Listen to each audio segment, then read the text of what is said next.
오 놀라운 구세주 예수 내 주 참 능력의 주시로다.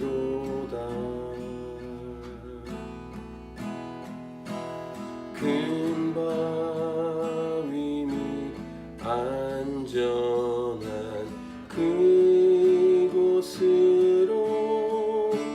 내 영혼을 숨기시네.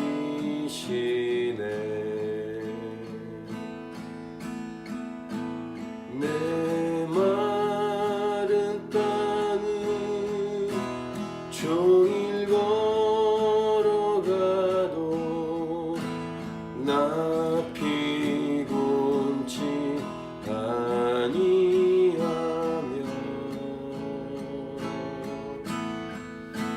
저 위험한 곳 내가 이를 때면 큰 바위에 숨기시고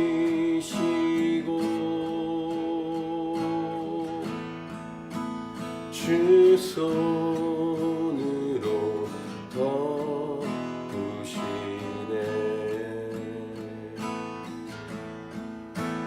오 놀라운 구세주 예수 내 주 내 모든 짐 벗기시네.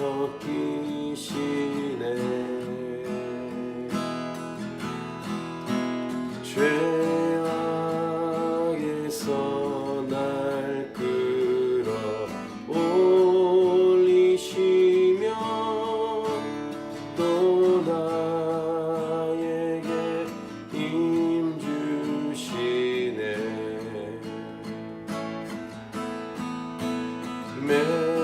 메마른 땅은 종일 걸어가도 나 피곤치 아니하며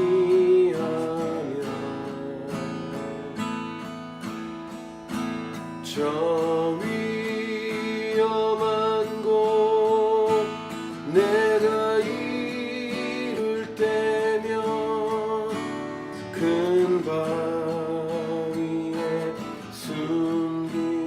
숨기시고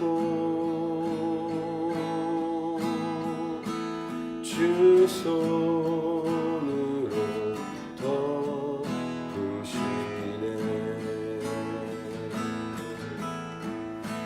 측량 못할 은혜로 채우시며 늘 성령에 감아주사 큰 기쁨 주 주님을 찬양토록 내 믿음을 도우시네.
큰 밤 위에 숨기시고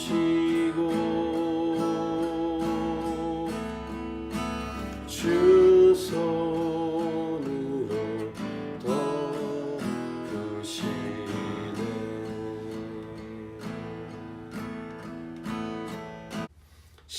신실함은 예수님을 믿는 자에게 아주 중요한 태도입니다.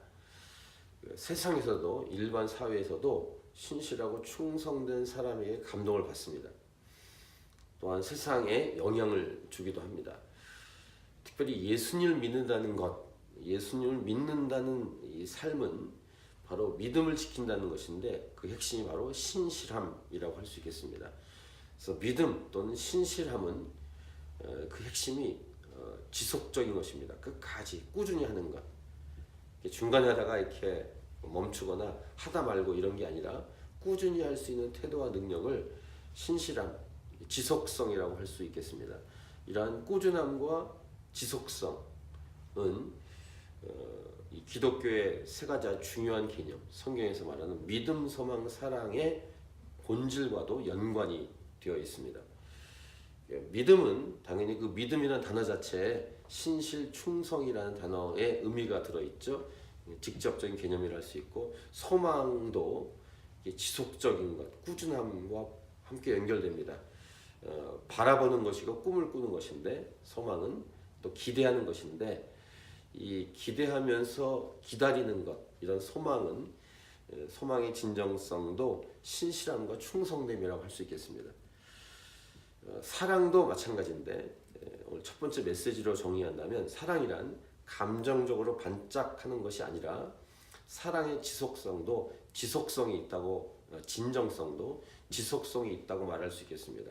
서로 믿을만 해야 되고 사랑한다고 하면서 왔다 갔다 하는 것, 또 양다리 걸치는 것, 이런 것은 사랑이라고 할 수 없는 것이죠. 이제 그런 맥락에서 오늘 본문이 이렇게 우리에게 말씀합니다. 1절과 2절을 보시면 형제 사랑하기를 계속하고 꾸준히 하고, 이런 말이죠. 지속성에 대한 얘기를 오늘 이 말씀에서 본문에서 시작합니다. 그러면서 오늘 구체적인 실천 방안을 말씀하는데, 형제 사랑하기를 꾸준히 하라 하면서 손님 대접하기를 잊지 말라, 이렇게 2절에서 말씀합니다. 구약의 예를 들고 있습니다. 이로써 부지 중에 천사들을 대접한 이들이 있었느니라. 창세기 18장에 하나님과 천사 둘이 아브라함에게 찾아오지 않습니까? 그래서 아브라함과 사라가 하나님과 천사들을 섬긴 일, 이 부분을 예로 들면서 손님 대접에 대한 말씀을 우리에게 주고 있습니다. 하나님께서 아브라함 부부에게 찾아오셔서 자녀에 대한 약속을 확인시켜 주시고, 또 아브라함하고 하나님이 1대1로 만나서 하나님이 아브라함에게 이런 말을 하죠. 내가 하려는 것을 숨기겠느냐, 이렇게 말씀하시고 축복하신 다음에 소돔에 대한 이야기를 하시고, 아브라함은 소돔을 향해서 간절히 중보하죠. 하나님을 향해서. 이런 형제 사랑, 이런 손님 대접과 관련된 내용을 3절에 이렇게 표현합니다. 너희도 함께 갇힌 것 같이 갇힌 자를 생각하고 너희도 몸을 가졌은즉 학대받는 자를 생각하라, 이렇게 말씀하고 있는데, 1절에서 형제 사랑하기를 계속하고와 다 관련된 내용이라고 할 수 있겠습니다. 3절에서 말하는 형제 사랑은 무엇이냐면 상대방에 대해서 공감하고 동감하는 것입니다. 이 동감하고 공감하는 것은 서로 하나라는 이 공동체성의 모습이기도 하고, 그래서 상대방이 당하고 있는 것을 마치 내가 당한 것처럼 여기는 것이라고 할 수 있겠습니다. 우리가 매년 고난주간, 지금 우리 사순절을 지내고 있는데, 이 고난주간을 갖는 것, 이 사순절 기간을 갖는 것, 종려주일, 고난주일, 부활주일, 이런 절기를 갖는 것은 예수님의 고난을 함께 공감하고 동감하기 위함입니다. 성찬식에 대한 명령을 예수님 하셨을 때도 나를 기념하라, 이렇게 말씀하셨는데, 이 기념이란 말이 기억하라라는 말입니다. 이 떡과 포도주를 먹고 마시면서 예수님의 십자가를 기억하라, 이런 말이 기념하라라고 번역이 되어 있는데 잊지 않는 것, 기억하는 것, 한마음 품는 것, 이것이 형제 사랑의 한 부분이기 때문에 오늘 3절에 이런 말씀을 주신 겁니다. 이런 형제 사랑을 계속하라, 지속하게 하라, 꾸준히 해라 라고 히브리서 저자는 우리에게 말씀해 주고 있습니다. 히브리서의 기록 목적도 예수님 믿는 것을 멈추거나 배반하지 말라고 쓴 것이기 때문에 지금 일관된 내용을 우리에게 주고 있습니다.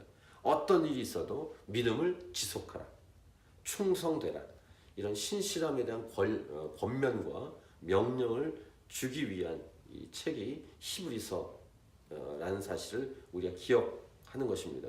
이런 지속성, 꾸준함, 마음을 왔다 갔다 하지 않는 것, 변하지 않는 것, 이런 신실함, 충성됨, 지속성에 대한 또 다른 내용은 결혼입니다. 이 결혼은 약속이죠. 또 예수 믿는 자들은 하나님 아버지 앞에서 약속한 겁니다. 동일하게 신실하고 충성되어야 하는 것입니다. 4절에 이렇게 말씀하시는데 4절을 같이 읽겠습니다. 모든 사람은 결혼을 귀히 여기고 침소를 더럽히지 않게 하라. 음행하는 자들과 간음하는 자들을 하나님이 심판하시리라 라고 말씀하고 있는 것입니다. 자, 형제 사랑을 계속하고 손님 대접, 그 다음에 공감, 동감, 그 다음 결혼, 이런 얘기를 한 다음에 이제 돈 이야기를 합니다. 하나님을 사랑하는 것을 방해하는 아주 큰 존재가 바로 돈입니다. 이 돈에 배우는 멤머니즘이라는 표현을 쓰면서 사탄의 졸개들 중에 귀신 중에 하나죠. 배반하거나 배교하는 것 중에는 이러한 돈을 사랑하는 우상 숭배가 한 몫을 하는 것입니다. 성경은, 하나님 말씀은 돈과 하나님을 대조하면서 말씀하는데 참고 구절로 마태복음 6장 24절에서 한 사람이 두 주인을 섬기지 못할 것이니 혹 이를 미워하고 저를 사랑하거나 혹 이를 중히 여기고 저를 경히 여김이라. 너희가 하나님과 재물을 겸하여 섬기지 못하느니라. 이렇게 남녀 간이나 사람 간에도 양다리를 걸칠 수 없는 것처럼 영적인 영역도 마찬가지인데 하나님과 재물을 동시에 섬길 수 없다는 말입니다. 두 주인을 섬길 수 없다는 말입니다. 근데 성경은, 특별히 예수님은 이 하나님과 재물을 대조하면서 우리에게 말씀해주고 있습니다. 돈을 사랑하지 마라. 5절 말씀을 같이 읽겠습니다. 시작. 돈을 사랑하지 말고 있는 바를 족한 줄로 알라. 그가 친히 말씀하시기를 내가 결코 너희를 버리지 아니하고 너희를 떠나지 아니하리라 하셨느니라. 왜 돈을 사랑하지 말라고 할까요? 돈을 사랑한다는 것은 하나님을 사랑하지 않는다는 것을 의미하기 때문입니다. 이것도 우상 숭배입니다. 하나님을 사랑한다면 결코 돈을 사랑할 수 없다는 것입니다. 돈을 사용하죠. 사랑하지 않고. 하나님을 사랑함으로 돈을 사용하는 것과 돈을 사랑하는 것은 전혀 다른 것입니다. 형제 사랑하기를 계속하고 관련돼서 계속 이런 신실함, 충성됨을 계속 우리에게 오늘 이 13장에서 한 절 한 절마다 말씀해 주고 있습니다. 근데 돈을 사랑하려고 했던 그 원인에 대한 한 부분을 이 5절에서 말씀하는 것은 바로 돈이 없기 때문에 걱정하고 염려하는 마음이 하나님을 떠날 수 있다는 것 때문입니다. 그래서 내가 결코 너희를 버리지 아니하고 너희를 떠나지 아니하리라.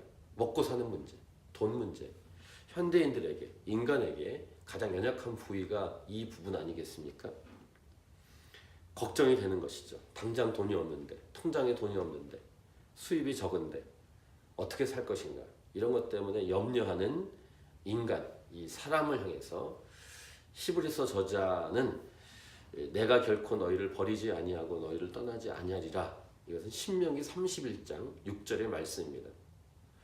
돈으로 인해서 걱정하고 두려워하면서 믿음이 흔들릴 수 있는 우리 인간이기 때문에 이 말씀을 인용해서 히브리서 저자는 말씀하고 있습니다. 돈이 없는 상황으로 인해서 하나님에 대한 믿음이 흔들리지 말 것을 권면하는 히브리서 저자의 내용이고, 히브리서 전체를 쓴 기록의 목적과도 잘 연관된 내용입니다. 배교하지 마라, 우상 숭배하지 마라, 이런 계속 일관된 메시지를 우리에게 주고 있죠. 배교란 하나님을 바라보지 않거나 하나님을 의지하지 않고 다른 것을 의지하고 바라보는 것입니다. 배교를 하지 않으려면 하나님에 대한 강한 믿음, 신뢰, 지속적인 충성된 믿음이 요구되는 것입니다. 그래서 6절 그러므로 우리가 담대히 말하되 주는 나를 돕는 이시니 내가 무서워하지 아니하겠노라. 사람이 내게 어찌 하리요. 이 말씀은 또 시편 118편 6절의 인용입니다.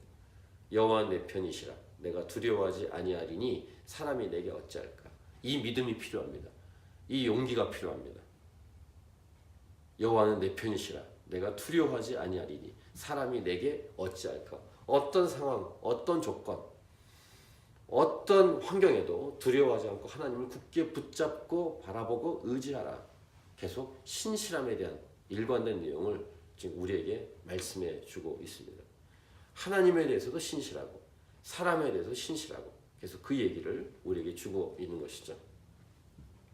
그래서 오늘 본문의 후반부에는 이렇게 믿음을 지속하는 비결 중에 한 가지를 우리에게 말씀해 주는데, 자신에게 말씀을 가르쳐주고 알려주고 인도했던 그 영적 멘토, 리더들의 삶을 잘 살펴보고 그들의 믿음을 본받으라 라고 말해줍니다.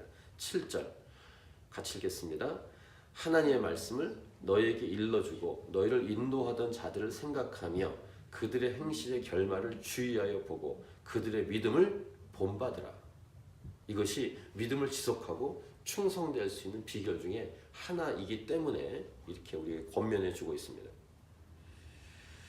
신실함을 지키고 두 번째 메시지입니다. 지속적으로 하나님께 충성하는 비결 중에 한 가지는 믿음이 좋은 선배들을 본받는 것입니다. 우리가 하나님 바라보는데 하나님은 눈에 보이지 않지 않습니까?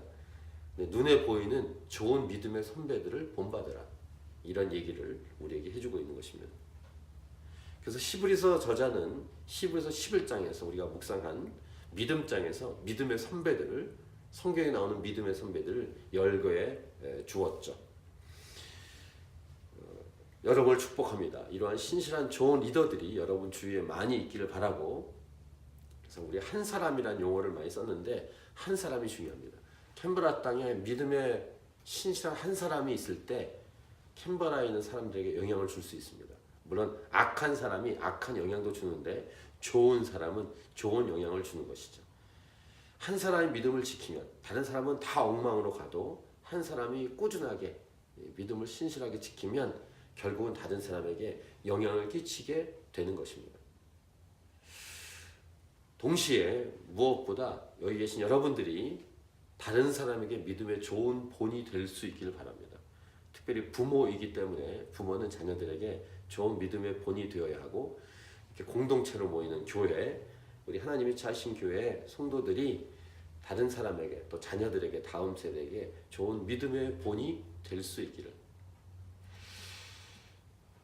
이렇게 본이 되는 분, 본이 되는 최고이신 독보적인 분이 바로 예수 그리스도이십니다. 예수님의 신실함은 이미 성경에서 말씀하신 것처럼 역사 속에서 증명이 됐죠. 예수님의 신실함과 충성됨은 완전함이라고 할 수 있습니다. 그래서 그런지 오늘 본문 1절부터 8절 중에 마지막 8절에서 암송 구절로 많이 이렇게 들어가는 이 8절 말씀 우리에게 주고 있습니다. 자, 마지막 8절 같이 읽습니다. 예수 그리스도는 어제나 오늘이나 영원토록 동일하시니라. 자, 신실함. 오늘의 키워드는 신실함입니다. 예수님을 믿는 자로서의 당연한 모습입니다. 이것은 예수님을 닮아가는 핵심이라고 할 수 있겠습니다. 하나님에게도 충성하고 흔들리지 않고 지속적으로 하나님을 사랑하고 또 이웃에게도 충성된, 이웃을 사랑하는 저와 여러분이 될 수 있기를, 이랬다 저랬다 하지 않고 좌로나 우로나 치우치지 않는 충성된 사람으로 신실한 하나님의 백성으로 이 땅을 살아갈 수 있기를, 이것이 하나님 보시기에 좋은 모습이고 하나님을 기쁘시게 할 수 있는 모습인 것을 우리가 분명히 기억하고 하나님께도 충성되고 사람들에게도 신실한 사람으로 이 땅을 살 수 있기를 바랍니다. 우리 캔버라 하나님이 차신 교회 모든 성도들, 특별히 우리 자녀들 다음 세대가 충성되고 신실돼서 하나님을 감동시키는 자녀들이 될 수 있기를, 우리 모든 성도들이 될 수 있기를, 사람들에게도 감동을 주고 하나님에게도 감동을 주는, 그러나 예수님 닮아가는 우리 모두가 될 수 있기를 바랍니다.